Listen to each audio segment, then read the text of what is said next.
This episode is brought to you by Oberle Risk Strategies, the insurance brokerage and insurance diligence provider that's been trusted by investors, lenders, searchers, and CEOs for over a decade now. The company is led by August Felker, himself a two-time searcher within both the funded and the self-funded models. He personally runs Oberle's dedicated search fund practice that works with searchers across the entire diligence, purchase, and post-close process. Their diligence offering, which is completely free, by the way, will assess your target company's insurance program and will summarize any potential coverage gaps, the pro forma insurance pricing, and any changes needed for closing or shortly thereafter. In 9 out of every 10 client engagements, they're able to either reduce spend or improve coverage, all in such a way that the searcher or CEO can focus on other things while Oberle handles all things insurance for them. Oberle has serviced over 900 customers across a decade of operation and has an NPS score that puts them at the very top of their industry. But don't take my word for it. Click on the hyperlink located within today's episode description, and we will gladly put you in touch with as many happy Oberle customers as you'd like.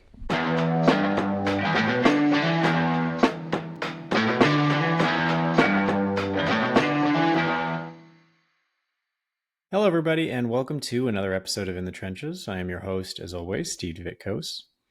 So for the past handful of years, there has been substantial growth in the number of companies who have decided to implement formal operating systems to govern certain strategic and operational decisions within their businesses. I implemented EOS, which is short for the Entrepreneurial Operating System, in my own company beginning in 2015, and we continued to operate under its various principles and structures until successfully selling the company in late 2020. Though a formal operating system likely isn't appropriate for all companies and all circumstances, I can say from firsthand experience that we benefited tremendously from our own implementation.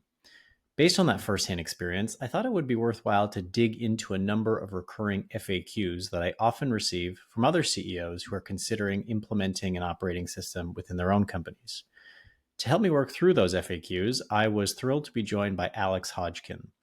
In addition to being an entrepreneur and CEO himself, Alex also co-founded the Entrepreneurship Through Acquisition program at the University of Chicago's Booth School of Business, where he has helped countless young entrepreneurs at various stages of their acquisition entrepreneurship journey. Currently, Alex runs his own business specifically to help small business CEOs implement the entrepreneurial operating system. Before we dive into today's episode, allow me to conclude with my usual reminder that I'm an active investor in search funds and the companies they acquire through our firm, Mineola Search Partners. And if you tuned into the brief episode that we published last month, you'll be familiar with the fact that we just concluded the first close for Mineola's second fund that will again be investing in search funds and the small businesses that they acquire. So if you're looking to raise a search fund yourself, I'd welcome the opportunity to speak with you. But for now, I hope you enjoyed today's conversation with Alex Hodgkin.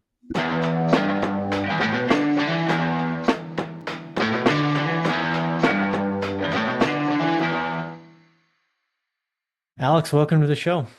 Thanks. Thanks for having me. Maybe let's begin by just having you walk us through your career, some of the major stops along the way, and what you're doing today. Yeah, sure. I'd love to. So started out in banking doing M&A for Salomon Brothers. I was actually the last analyst class at Salomon Brothers. I don't know what kind of accolades that gets you, but and it also dates me, I guess. But did that, and then I worked for a middle market investment bank called Headwaters, selling privately held founder-owned ETA-backed companies to private equity firms and other buyers. And learned about the search fund world then. It was actually co-founded by Phil Seifried and Dave Maney, who were both graduate in the same graduating class as Dave Dotson and some of the search fund mafia. So it had some search fund DNA in it. That will kind of come into play a little bit later. I then started a valuation firm out of my family room with a high school buddy. I had the entrepreneurial DNA and bootstrapped that and later expanded into transaction advisory, providing those two services primarily to the lower middle market private equity space. So did that for a while, ran that as a founder-owned business. Then went to Chicago Booth on the weekends. I just thought that would be good brand equity for me.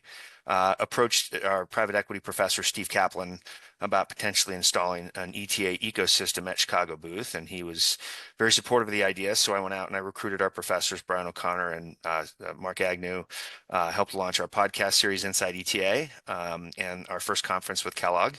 All while I was kind of concurrently running this valuation transaction advisory business.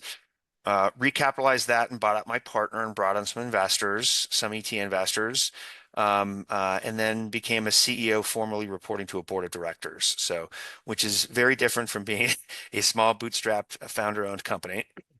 And then had the charge of scaling a professional services firm for equity value. And quite frankly, had no idea how to really do that. And so I looked to my ETA brethren who were operating companies, and lo and behold, I found EOS. So used EOS, had it professionally implemented at that company. It was called Intrinsic. And a few years back, I transitioned to the board and thought about what to do next and kind of decided I wanted to pursue two different paths. One was teaching. So huge need for post-closing operating programming. So founded a class last year called Value Creation in Small Business at Booth with a fellow by the name of Dan Kremens, who's an Alpine Investors alumni. And we teach kind of private equity grade value creation along with an operator perspective. And then I wanted to still be connected into ETA. So I am now an ETA implementer or an EOS implementer working with ETA companies, which has been a great joy. So that's kind of the whole career arc in a nutshell. Fantastic.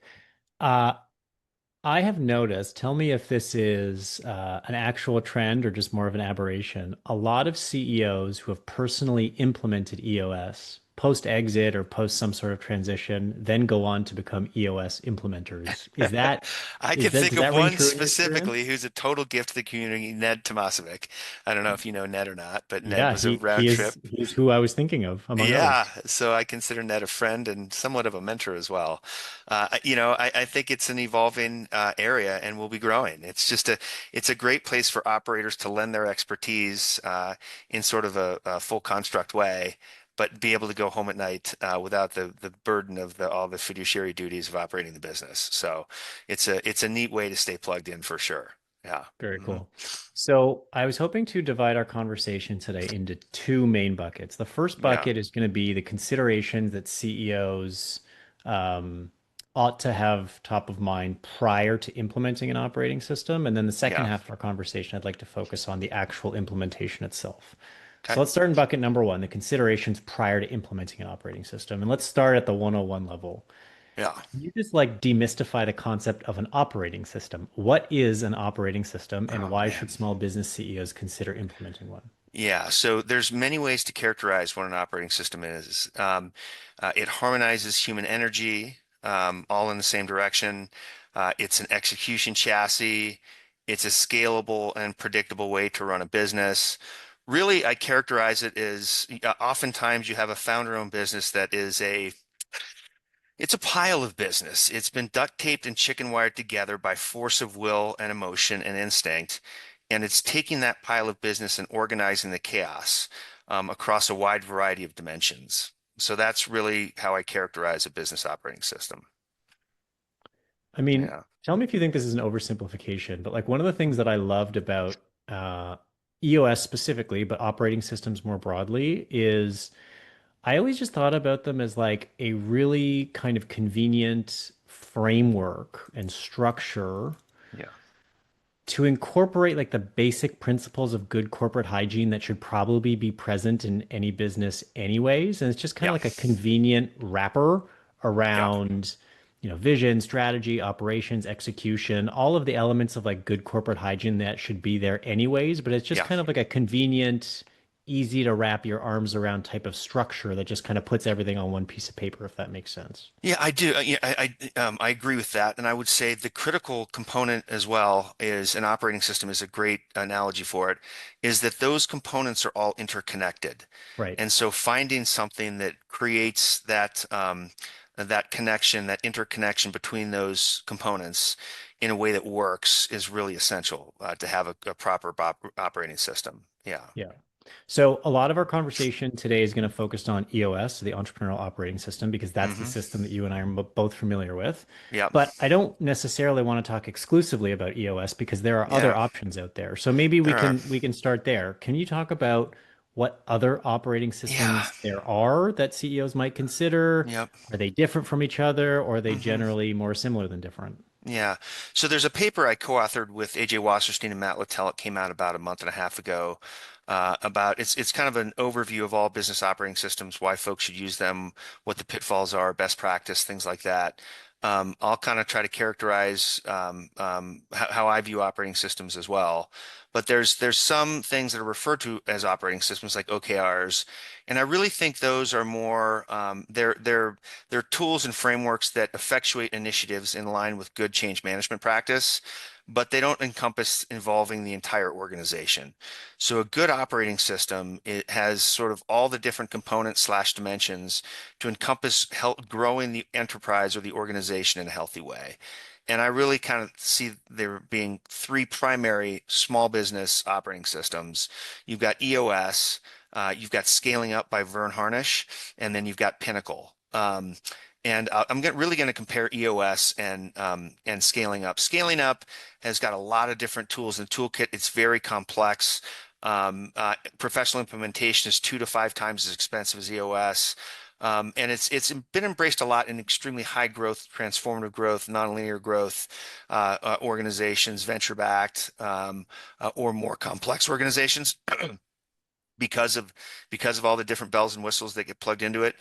EOS is best, and I think if you kind of poll many folks in a variety of communities, they'll say the same thing, is best as just a pure plug and play type of deal. And we'll get to it later. It's not complicated. It's actually quite simple, but Yeah. that doesn't mean that it's easy, right? And it's been refined through 30,000 businesses as far as what it looks like. And most folks will say this is very intuitive, which it is, but Yeah. it's using it well that's the key. And then the third one that I refer to, Pinnacle, is an evolution of EOS. It was actually started by an ex-EOS implementer that again has some additional components beyond the scope of EOS, but effectively comes from EOS roots. So, we're going to spend a lot of time today talking about the situations and circumstances under which a CEO ought to consider implementing an operating system. But maybe it would be interesting to explore the inverse of that question, which is under what situations or under what circumstances might you recommend against the implementation of an operating system within a small business? Like, when does it not Yeah. make sense? Yeah, there's three primary situations. The first one is when you're stepping into the business and you just don't have a firm grasp of the dashboard yet, how the business operates, who the folks are in the organization that would be appropriately aligned with the leadership team or being members of it, what the strategy might be, ultimately, things like that. So you need to get familiar with the business a little bit and the team before you install an operating system. So that was the first one. The Okay. second one is if you have major crises. You just lost, a customer that's 60% of your business. You have, a loss of a key employee that puts a massive gap in your accountability chart. You're running out of funding or facing a liquidity crunch. Things that are going to override the operating system itself in firefighting mode, oftentimes can undermine the implementation of the system itself. The third one is, and this one is less apparent, but I think it's very important, is that if you have an operationally involved board of directors, that they are fully aligned with your EOS implementation.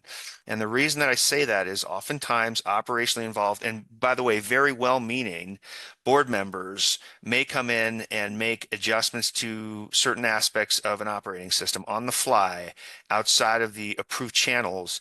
And then when that done is it undermines the efficacy of the operating system as the central organizing force and makes it sort of more of an annoying side project. So you got to get full alignment between your investor base, your operationally involved board of directors, your operating partners, folks like that, and the leadership team. Interesting. I'd love to pull on that thread if we could, Yeah. Hmm. specific to the idea of operationally and perhaps detail-oriented board of directors. From Hmm. the outside looking in, I would have thought that that would be an unambiguously positive thing. From what I'm Yeah. hearing from you is that in some instances it can be, but in many instances it has kind of the opposite of its intended effect. Can you just talk a little bit more about how and why that might be a bad thing? Yeah, it's great when you have full alignment and sync with the board and the operating system. So, in context, you're approving evolutions in your org chart, or what we call an accountability chart. You're approving the strategic priorities to be focused on in the next quarter.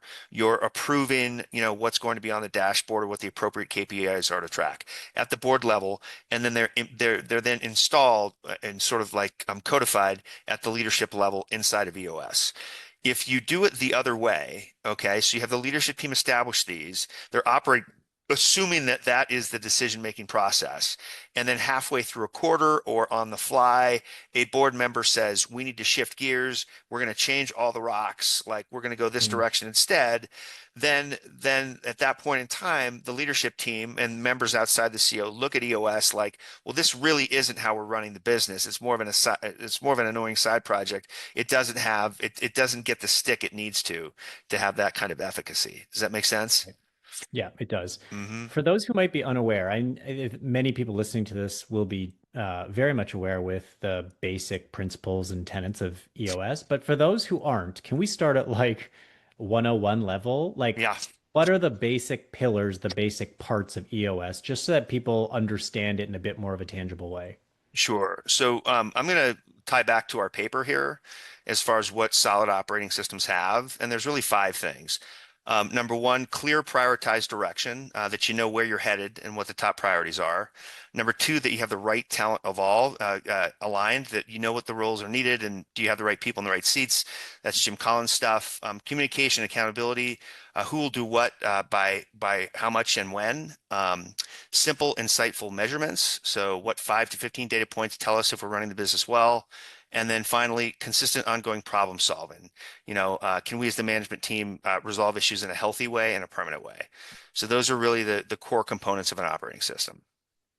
And that kind of goes to one of the things that I think is the sign of a good operating system, which is like the basic tools and tenets of EOS strike me as very intuitive, maybe even obvious. And I say Yeah. that in the most complimentary way possible. Yeah. When people ask me about, is this really necessary or is this a good idea or a bad idea? I often say, like, well, can you put a case together to suggest that a company shouldn't have a clear vision and a plan Yeah. on how they're going to do it? Can you argue that a company shouldn't have structured and efficient meetings? Can you put a business case together to say that small businesses shouldn't have clear lines of accountability and systems Yeah. in place to evaluate their employees? Like, it all just strikes me as like really good corporate hygiene that probably ought to be in place anyways. Absolutely. And there's an infinite number of examples or situations that I can point to that illustrate the power of a good operating system. But the way I go through the EOS components is you have your vision or strategy, and that gets codified in a simple way to put into the execution chassis of EOS. That's your vision component. You have your people component, and I have to provide an example here because it's just so good. But that's your accountability chart, and you put that it's what's structurally right for the organization to achieve the vision, and that's on a forward-looking basis. And what's really cool about that is everyone on the leadership team and the board gets to see where the talent gaps are, where people need to develop, like all these things that would not be illuminated if you didn't go through that exercise, right? So, and the people component, right people, right seats is so important. Then you've got your KPIs. A lot of private equity firms use these, but these are used on a weekly basis to kind of track the business, both leading and lagging indicators, what behavior is going to drive good outcomes. Healthy issue resolution through the issues component, making sure that you're putting out fires in a constructive way, process that you're developing all the right processes so your business becomes easier to manage and more scalable. And then you're chunking everything down into weekly meetings, not quarterly sessions, because everyone seems to procrastinate in between these common strategic planning sessions where everyone gets together, everything looks good on the PowerPoint, they give they do high fives, they go out for beers afterwards, and then everyone forgets what they're, goes back to work and firefights and comes back the next quarter and is like, nothing got done. So you've got to Yeah. have that final component of those, weekly traction accountability meetings to really drive the accomplishment of all these different tasks that you're setting before yourself. Yeah. So in your prior response, when I was asking you about circumstances under which it might make less sense to Yeah. implement an operating system, you touched on this concept of like newness with respect to a Yeah. CEO, Yep. and you suggested, hey, if you haven't yet wrapped your arms around the problems, the opportunities, the people, the market, et cetera, maybe that wouldn't be the right time. So that's actually a thread that I'd like to pull on because a lot of people listening to this are either rookie CEOs or aspiring rookie CEOs. And Yeah, after having acquired their companies, they're often advised, I think, from well-intended investors to tread lightly in their first 6 to 12 months. yeah, Avoid making too many changes too early. yeah. Does the implementation of an operating system, in your view, constitute a quote unquote major change that ought to be avoided in the first 6 to 12 months? And I guess part B to that question, in your opinion, like how early is too early for a new CEO to consider implementing an operating system? Yeah, so my advice is always introducing the system early, not necessarily implementing it, but introducing it. So, post closing, sitting down with your leadership team and saying, "Hey, listen, this is something I'm contemplating us doing. Here's the book Traction. Here's the book Get a Grip. Here's the book What the Heck is EOS? Have a read. We'll have an implementer give a 90-minute meeting, which is an overview of the system and how it works. Just plant the seed of awareness early so that they can start to warm to the idea before you actually implement. But you can do that while you're still learning the business without too much of a threat. It is a change. It's really a transformation as far as what it's doing to the business. It's changing the way you're running the business, full Yeah. stop, down to the DNA of the company. So certainly is. Yep. Kind of going back to something that we talked about a little bit, I often get kind of common sources of pushback with respect to the idea of implementing an operating system broadly. And a lot of times I hear something that kind of rhymes with, hey, all these tools look pretty simple or pretty Uh, obvious, or hey, we already do most of that stuff. yeah. I'm sure you get that same kind of pushback. How do you tend to respond Sure. to comments that sound like that? So we have hooks in EOS as far as questions that we ask, and a couple of the questions are how aligned are you is your team around the vision and the plan? How effective are your meetings and how accountable is your team? And so they'll say the things you just said, but then when you get the collective ratings of the team on those three questions, they're usually not all tens. And so the point being, EOX is a system that requires execution across all the components. And even though they may be aware or familiar with parts of it, my guess is they're not running it with, that kind of execution and accountability and alignment. Yeah. So and again, it really comes down to that. It's, well, what are you doing from an awareness versus what are you aware of?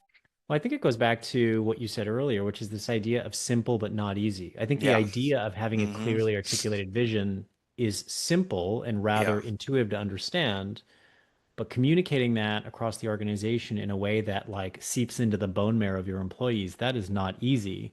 No.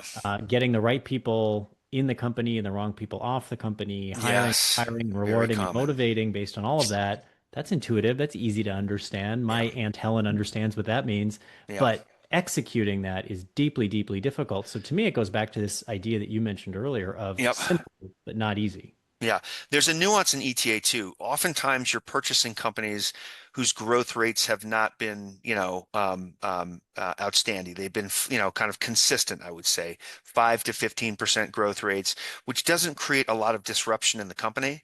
And so roles haven't been evolving at, high velocities and things of that nature. The culture may be more of a stabilizing culture, not sort of value creation oriented, things like that. And when you step in with a first-time CEO with expectations to achieve those MOICs and IRRs are in the Stanford Search Fund study, people are inheriting incremental responsibilities and their roles are evolving.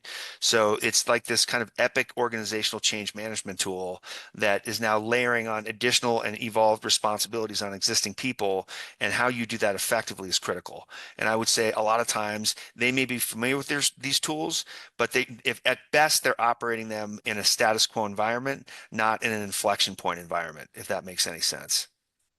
It does.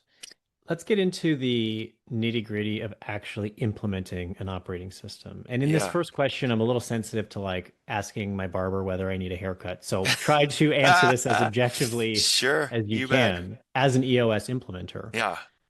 Because this might be the question that I get with the most frequency, which Yes. is, hey, I read the book Traction, I've drank the Kool-Aid, I want to implement it. Should I hire a professional implementer to help me do this, or should I just implement it on my own?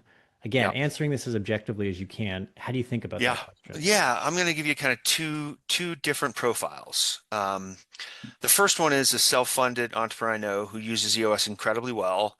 They effectively self-implemented, and I would say that they put a large portion of their energy into learning EOS and becoming an excellent implementer, okay, as a part of their CEO role. So they went into all the tools, they read all the books, they attended all the workshops. They effectively decided that part of their CEO role was to learn the role of an implementer so that they could do two things inside of the session room. They could facilitate, okay, as an implementer, and then they could also execute as the CEO. Okay. So that requires a tremendous amount of time and effort. And you see those sorts of things a lot of time more on the self-funded side where they say, there's no role that I will not step into, right? I will step into the secretary role. I will, fix trucks. I've got a very shallow management team. I'm budget conscious. Like I need to fill all the seats, right? I've seen more often in especially investor-backed, board oriented search funds, professional implementers come in, and what they can do is say, "Listen, I'm an expert at facilitation. You run the company. Let me so that way you don't have to worry about learning best practice and implementing EOS into your business, like installing it as an operating system. Let the implementer do that, and I can run the business and fill those frameworks with the things I need to fill them with, number one. Number two, professional implementers, listen, it's a craft. EOS is absolutely a craft. We talked about Ned Tomasovic, consider him a friend and somewhat of a mentor as well. He would tell you the same thing. It takes a while to learn effective EOS implementation. And in the community, we have things called nuggets. And nuggets are nuanced ways to get more out of a session, whether it be a particular infrastructure building session or leading an L10 meeting or resolving a conflict or, there's literally hundreds of nuggets that folks have collected in the community over the years that become part of the craft. So that's like kind of the second one. And the third one is just having the ability to be there first time with the CEO in establishing that communication cadence with the board and understanding how that dynamic can work, how EOS can work. So that's important as well. And, again, I didn't sort of add this one, but I might. I'm a big fan of the tech stack associated with EOS. So getting them on 90.io or some tech stack tool is important, and a good implementer will help with that onboarding process. So all they have to do is focus on running the business inside of EOS. Does that make sense? It does, and I'll build on that a little bit through my own personal experience. I think I had a, well, not I think, I know that I had a couple primary benefits from utilizing the services of an implementer. I found that utilizing the services of an implementer just created like a much higher degree of accountability for me personally. Yeah, And had I implemented it just myself, the accountability would have been entirely my own. But I just found that that external accountability mechanism was really important, and it helped me get like less distracted by the day-to-day whirlwind. That's just like an inevitable part of running a small business. So I just found yeah, like an external accountability partner to be helpful. yep, Second, I don't know, a lot of people don't talk about this. Maybe it was specific to my implementer, but my implementer provided us with a bunch of tools and exercises that were nowhere to be found in the book Traction. yeah, I've read that's that right. book like a Yeah, hundred times, so I'm a yeah, huge disciple of it. mm-hmm, But the way that he walked us through our mission and vision mm-hmm, was just like super interesting and was nowhere to be found in EOS, or yeah, pardon me, Traction. So I thought that was super helpful. I yep, mean, this is kind of a clunky way to explain the benefit of an implementer, but I did find that like putting a financial commitment behind it forced us to yeah, take it extremely seriously, both me and the yep, management team. And mm-hmm, then finally, there's just something to be said for like bandwidth. There's just a lot of stuff that needs to happen yeah, within the context of an EOS implementation that in this case he did that I didn't have to do, which allowed me to focus on the million other fires that I was trying to put out at the time. So that was yeah, my experience in hiring an implementer. If I had the opportunity to make the decision again, I would make it 100 times out of 100 to hire yeah. somebody. Yeah, and we call those nuggets. That's those little tools that you were talking about that are sort of in the shadows, or that's what we call nuggets, just ways to facilitate a session and get more out of your team and better equip EOS for success. I'd also say one final thing that I've heard from some of my clients is just an additional layer of credibility. So if you're stepping into, a new business as a new first-time CEO and you bring in an implementer, perhaps that was a former CEO or has different credentials that can kind of help add credibility to EOS as a system as well, to say, well, that person is dedicated their career to implementing a system like this. Maybe it does have meaningful value, right? So Yeah. that can help with the adoption as well. Yeah. So a couple episodes ago, I asked this same question to a CEO coach. I'd be interested to get your answer from the Hmm. perspective of an EOS implementer. Yeah. Would you agree with the idea that the goal of any good implementer should be to basically work themselves out of a job within, I don't know, 6 to 12 months? I would say this. Our goal is to make sure that you're running EOS with precision and incredibly well. So that time frame can vary. Some folks take to adoption and are running EOS at scale, and I mean that cross-departmentally on a tech platform, running quarterly reviews with their employees. Like sometimes that happens in, in a year. Sometimes it happens in longer. And so our job as implementers is just to make sure that it takes to the organization and that the body doesn't reject the organ, if that makes any sense. So that time frame can vary, but at some point in time, absolutely. Like we seek to transition out of the EOS implementer relationship when the company is fully self-sustained. Sometimes that doesn't happen. And it's always because they want to keep the implementer around. There's a few reasons for that. One might be that the implementer has very good domain expertise. So maybe they've worked with multiple companies in this industry or business model so they can sort of provide some insights. Number two, they might just prefer to have a third party facilitator arbitrate conflict because there's always conflict inside of EOS. And so instead of making somebody the bad guy, having somebody there that's sort of like not vested in the situation, saying, guys, let me facilitate this in a way that's going to get you to a healthy outcome. And then the final way is, and this kind of harkens back to, I'd say in the search world, it lends itself well. In the venture world, it lends itself well, but they may have relationships they can leverage in certain ways that can be helpful and synergistic to the team. Introductions to clients or whatever, just certain people that can be really value add, or different resources that can be really value add to the team, and they kind of recognize that and want to keep the implementer around for that reason as well. So there's a bunch of different reasons. So you said that the goal of any implementer is to make sure that the system takes, that the body Hmm. doesn't reject the organ, so to speak. Yeah. Can you walk us through a situation or two where the body has indeed rejected the organ and it did not take, and maybe what we can learn from those experiences? Yeah, so I am a huge fan of adopting these tech stacks to kind of energize and harmonize EOS as an implementation. Specifically, I like 90.io.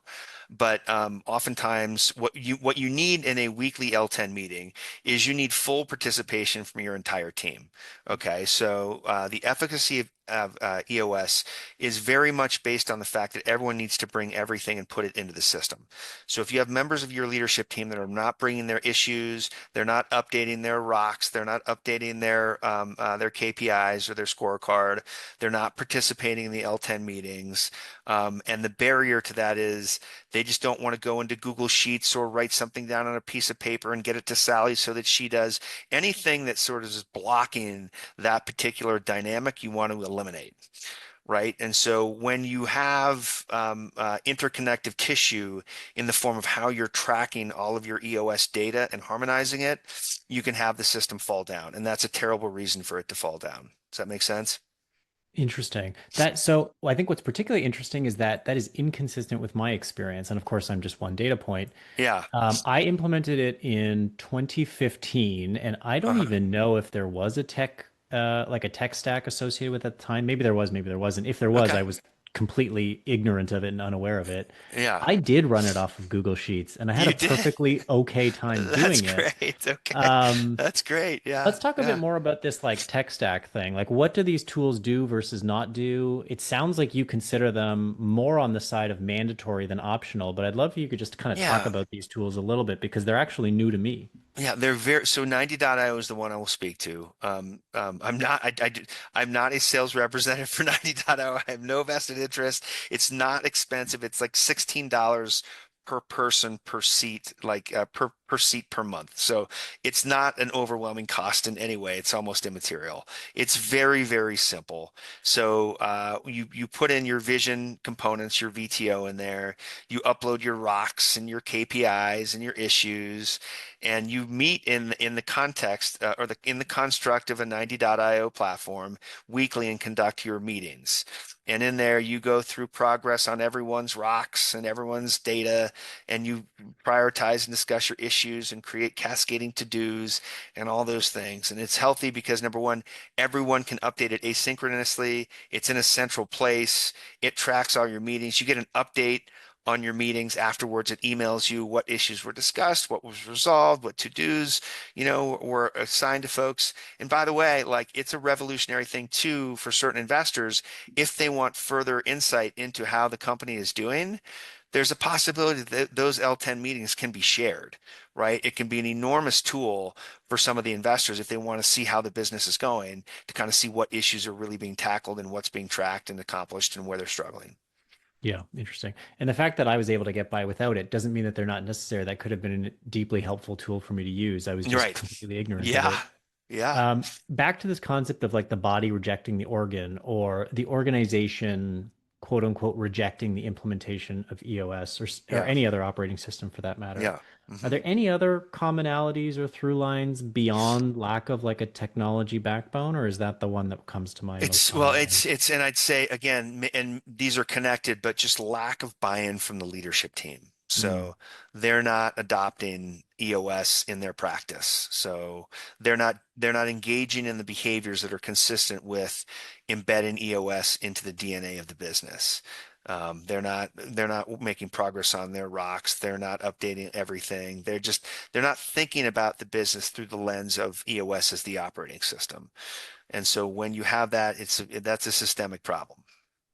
Can we talk about the management team? Because this is a question that I get all the time. Like, to what Yeah. extent should I involve my management team Hmm. either in the decision to implement or in the implementation itself? Yeah. Can you maybe contrast what good looks like in that regard with Yeah. what bad looks like in that regard, specific Yes, to I the idea can. of including the I management team? absolutely can. So we recommend in EOS to include the leadership team from the get-go, and that means introducing the system vis-a-vis the book and a meeting with an implementer with providing an overview of the system and your 90-minute meeting, and then in the initial 3 sessions where you install the system as well.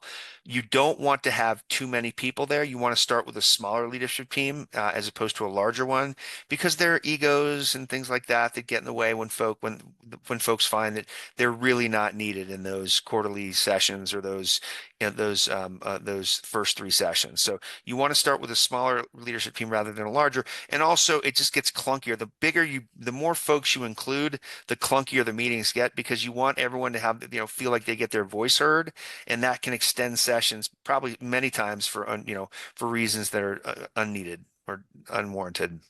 Yeah. I also found it to be very helpful to include the management team at the decision point, right? This Yes. idea of like, Hmm. should we implement this or not, as opposed Absolutely. to kind of bringing them under the tent after the decision had already been made. I just Yeah. found that they went in more eyes wide open with respect to like what the system is and what the system isn't. Yep. I also tend to like go back to this very human tendency that we tend to be much more bought into to decisions that we ourselves had a hand in making. So I just found that to be a very simple but very powerful benefit or tool in my experience. There's no doubt about that. And I would say, that's why I'd recommended post-closing, you want to have that 90-minute meeting and share those books, that informational meeting with your leadership team before you move to implementation for that very reason. And I'd say kind of a big and to that is, without knowing much or anything about EOS, they can feel like, oh, this is just an initiative that's being forced on us right? That doesn't make any Yeah. sense, or it's just incremental work. And when quite the opposite is true, when they really learn about what EOS is, it can be very energizing for a team, especially relative to the way the business has been run in the past, where they're like, okay, great, look at all this, accountability and transparency and alignment that we get with a successful implementation of something like this. Yeah. So I was very fortunate in my role as a CEO in that every single member of my management team to a person was very much bought into the idea of implementing Yeah. EOS. They were very much bought into updating their rocks and bringing issues Yeah. to the table. So I think I caught honestly quite fortunate. Now as an investor from a secondhand perspective, I have seen situations where certain members of the management team kind of bristle at the idea of an operating system. Hmm. Maybe it's just the idea of it, maybe it's the time required to implement it, Yeah. whatever the case may be. Yeah. What, if anything, might a CEO learn from this if they find themselves in a similar situation? Yeah, so I'd say first off, resistance is data. So you're getting data. And so what is that data telling you? I think you got to reflect on why you're getting that resistance. And is it number one, there's just fatigue, there's change fatigue that we've just been overloaded and we just can't, we do not have the capacity right now to process any incremental initiatives, including EOS. Is it, this is going to come with more accountability, right? Which we don't want, which we profile in our white paper. Mike Toby, who was the CEO of Hose Monster, and that was he had a member of his management team, his leadership team, depart when EOS was implemented for that very reason. It was like before I kind of got to hide in the organization, right, and sort of make up my responsibilities and my what I was accountable for, and now like light is shed on all of that, and I don't like that very much. So those are I'd say the two primary, the big ones. Again, a change fatigue and just accountability. Yeah.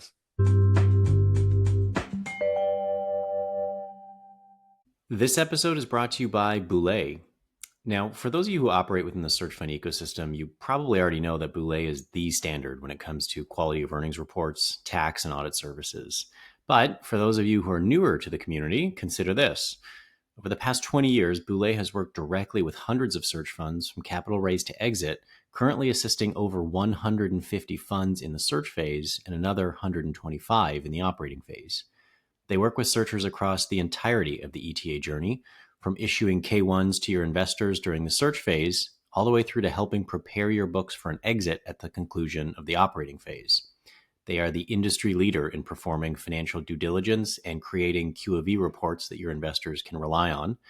They provide a full suite of tax services, both for your search fund and for the acquired company. They perform the annual audits required by most debt and equity investors. And they also perform outsourced accounting services, acting as a fractional bookkeeper and controller for those companies whose needs might not necessitate full time in house resources. In short, you can safely assume that these guys get it. They've grown up in the search fund ecosystem over the past 20 years, and they have the reputation to prove it. To learn more, go to boulaygroup.com. That's BOULAY group.com.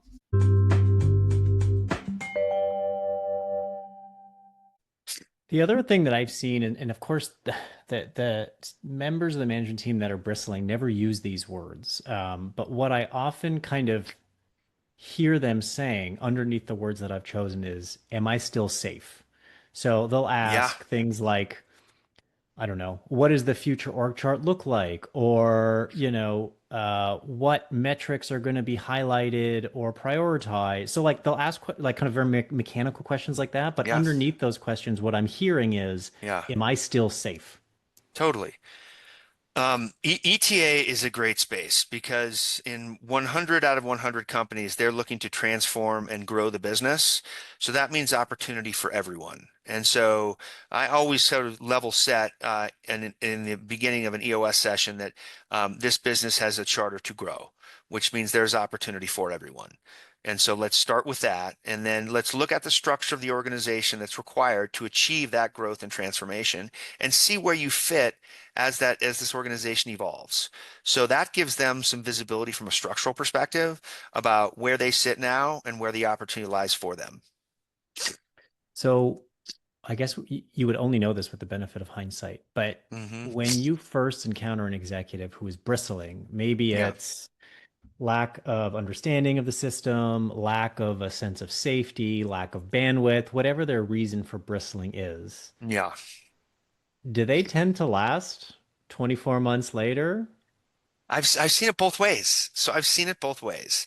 I've seen the initial resistance, which is, have and pardon the EOS vocabulary here, but visionary is a certain seat in EOS, which is typically a founder, and they have 20 ideas, and they're kind of all over the place, and they're peppering the organization with more initiatives than it can handle, and they've been responsible for a lot of growth and transformation, but they can be quite chaotic.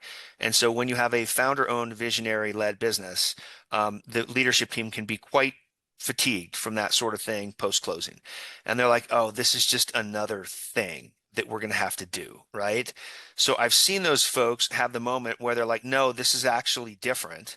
So they come around and then they get really excited because they're like, okay, this is actually going to take. Now that means that the leader, the CEO, has to drive EOS with conviction and make it that central organizing force. But I've seen those folks come around. I've also seen folks say to the prior kind of example where they're like, this means more accountability, this means more structure. I operated in a business that was quite chaotic and I liked it. And the values that were associated with that organization I liked a lot. So like it's time for me to get off the bus. So I've kind of seen both.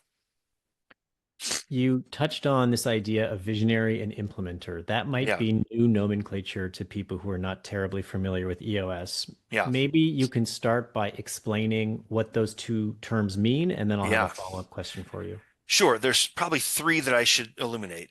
Within the leadership team, you have your functions, and then sitting on top of your functions, you have an individual that harmonizes all of those functions, keeps the train running on time, is responsible for the P&L, and is incredibly execution oriented. 99.9% of the time, your ETA operators are definitely sitting in that seat. It's called the integrator seat. Sometimes there may be a seat sitting above the integrator. These people are very talented at the following things: sourcing big clients, recruiting big talent, raising capital, casting vision. Like a lot of VC-backed founders fill this category. They're very, very good at doing very big things that few other people can do. They're terrible at running the day-to-day business in that integrator seat. So you have the integrator and the visionary. Those are two different seats in the org chart, or the accountability chart, as we call it in EOS. And then the implementer, which is the person that helps the integrator and the visionary implement or install EOS in the business. That's what I would do. That's what I do. So with partnerships, Hmm. often, not always, one will be designated as the visionary, one will be Yeah. designated as the integrator. For solo CEOs who have acquired a company in their sole capacity, presumably with the help of investors, but not always, how should they think about this? Is it possible for one person to occupy both seats? And if it's not, I mean, the direct through line will be, oh, okay, well, I'll just hire someone to do what I am not able or not willing to do, Yeah. and or promote someone from within. Is that an overly simplified way of thinking about the world? It is. So I would say they in the early years they most definitely will be sitting in the integrator seat. Right. They need to be sitting in the integrator seat to learn all the levers and pulleys of the business, to understand all the personnel, the strategy, to really know where all the bodies are buried, like to understand the business in a very deep way. Yeah. Now, over time, if that business performs, there is the possibility that they can evolve into that visionary. And by the way, they're also the visionary at that time because they did all the things I mentioned, right? So they raised Yeah. the money, they closed the deal, they did. But at that point in time, the bench strength is the founder probably was the integrator or something like that, and so they're not going to have an integrator in place that they can rely on. They're going to have to serve in that capacity for all the reasons I just mentioned. Over time, though, they may graduate or migrate into that visionary seat if they can develop someone internally or even externally over time as the business performs into the integrator seat. Yeah. Yeah, I totally agree with that. I think it's very, very difficult to become the visionary without having been the integrator for a while because you Yeah. just build that foundation of knowledge that's Yep. necessary to do, the fundraising and the investor meetings and Yeah. the goal setting and all that stuff that's required of a visionary. Yep. Agreed. What about this idea of partial implementations? I've been asked this question a lot. I'm sure you have more than I have. Yeah, So a partial implementation could mean a bunch of things. It could mean implementing only a percentage of EOS's tools, maybe involving only certain team members, maybe you yeah, implement it only within certain departments, whatever, however we define partial. yeah. Can you speak to somebody who might be considering any of those flavors of a partial implementation? Yeah, I think when I hear that, what I also hear is I may not understand EOS fully, because it's the same thing as this is all very intuitive. It's easy to do. Like we should, we can do that on our own. Maybe I'll read part of the book and implement part of the tools. But the fact of the matter is, it's called an operating system, and that term has been applied by many, many thousands of people because that's exactly what it is. And you can't run a computer on a partial operating system. It just doesn't work. All these things are interconnected. So to your point, like maybe you're using OKRs. That might be great if you want to effectuate one initiative that affects a small part of your organization in the implementation, but it's not evolving the entire organization around broader goals that sort of affect everything. So you really have to have these components all in place and have them be interconnected to have to sort of, make it work well. Yeah. Does that Yeah, make I would sense? agree with that. I was basically 100% in or 100% out and no Yeah. option in between. Yeah. As you think about the collection of the EOS tools, Hmm. are there any of them that tend to be implemented least successfully? So let me give you an example from my Yeah. experience. I think as a company, we did a really good job at implementing almost everything with a Hmm. lot of management buy-in, a lot of time and resources and dedication. But we did one thing terribly, and it was Okay. documenting our core I was operating just gonna say it was processes. process. I That was gonna was say that was by that's far the tool yeah. that was we Yes. did the worst job Yes. at. So, I Yes. mean, Yes. how Yes. representative or non-representative was our experience? It's 1,000% so typical. I mean, Okay. it's it's That it's makes me it's feel hard better. it's hard enough to implement all the pieces of EOS and strengthen all the components simultaneously. But process is the one, again, when you have a founder-owned business, most processes are word of mouth, or like, they're anecdotal, or they're just passed down in very informal ways. And so creating that documentation, and that followed by all type of construct, it's time consuming and difficult. And what I see is, once EOS has been fully installed and you're starting to roll out other tools like lead manage accountable reviews, act proactively building your culture through the application of values-based performance management, then you start to take rocks that are in process and push them through the execution chassis. You see what I'm saying? So process, the reason why it's the least well developed is because that's the one you strengthen last. Mm, Do you know what I'm saying? So you'll yeah. focus on a couple processes; those become rocks for the chassis to then execute on. Yeah, Okay. Well, 100%. if nothing else, that makes me feel better about completely dropping the ball on that Yeah, that part yeah. of the Well, I implementation. would say, like, if you had process nailed but a terrible people function, then you'd be in trouble. So like, Yeah. yeah, yeah. Um, Again, kind of the structure of our conversation today was loosely based on the FAQs that I receive most frequently. I assume that you have gotten 100 times more FAQs than I have gotten. So, are there any FAQs that you regularly field from small business CEOs that we haven't covered today that we should cover? The one that I would point to is just EOS is now getting increasing attention in the ETA community, which I think is fantastic and it's wonderful. And I would just, I would plead with both sides, the operators and the investors, to really embrace implementing these in these businesses across the investor syndicate and the leadership teams, and come up with standard ways to synchronize EOS with the leadership team and the boards. So those board meetings really have those EOS components in them. So you get that harmonization, and these things can really take with the businesses as opposed to being side projects. And so that's one thing I would say is there's some challenge there where maybe some investors are supportive, others aren't, or I'm pushing this, but they want to see a board deck that doesn't involve anything related to EOS, or they want us to change direction now, and that's outside of our quarterly cadence, or things like that, if that makes any sense. So this is Can you wonderful talk about having, the yeah. the relationship, if a relationship exists, between an Hmm. EOS implementer and the board of directors of the company? What do you think that should look like in a healthy and constructive implementation? We work for the company and we work for the leadership team. So they may express challenges or issues that are sensitive and they don't want to share with the board for some reason or another, things of that nature. And so we have a special relationship with the leadership teams, and we need to keep that bond in place.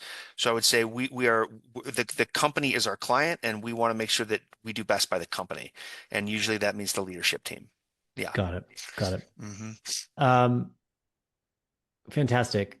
Alex, I often like to conclude these discussions by asking the very same question. And that question is, what is the most meaningful lesson that you've learned over the past 12 months across any dimension of your life, whether it's commercial, personal, spiritual, any aspect of your life? Yeah.